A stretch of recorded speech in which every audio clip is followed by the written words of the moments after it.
ಮೊದಲಿಗೆ 3 ಸಿರಿಂಜ್ಗಳನ್ನು ತೆಗೆದುಕೊಂಡಿದ್ದೇನೆ.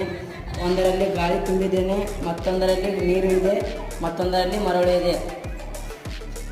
ನಾನು ಈಗ ಗಾಳಿ ಇರುವ ಸಿರಿಂಜನ್ನು ಪ್ರೆಸ್ ಮಾಡುತ್ತಿದ್ದೇನೆ. ನೋಡಿ, ಸ್ವಲ್ಪ ಹೋಯಿತು. ಗಾಳಿ ಇರುವ ಸಿರಿಂಜ್ಗಿಂತ ಇದು ನೀರಿರುವ ಸಿರಿಂಜ್ ಅತಿ ಸ್ವಲ್ಪ ಒಳ ಹೋಗುತ್ತದೆ. ಈಗ ಮರಳಿರುವ ಸಿರಿಂಜನ್ನು ತೆಗೆದುಕೊಂಡಿದ್ದೇನೆ.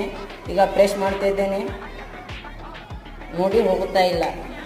ಈ ಪ್ರಯೋಗದಿಂದ ತೀರ್ಮಾನಿಸುವುದೇನೆಂದರೆ ಗಾಳಿಯಲ್ಲಿ ಬಹಳ ಅಣುಗಳ ಜೋಡಣೆ ಬಹಳ ವಿರಳವಾಗಿರುತ್ತದೆ, ನೀರಿನಲ್ಲಿ ಸ್ವಲ್ಪ ವಿರಳವಾಗಿರುತ್ತದೆ ಮತ್ತು ಮರಳಿನಲ್ಲಿ ತುಂಬ ಬಿಗಿಯಾಗಿ ಇರುತ್ತವೆ.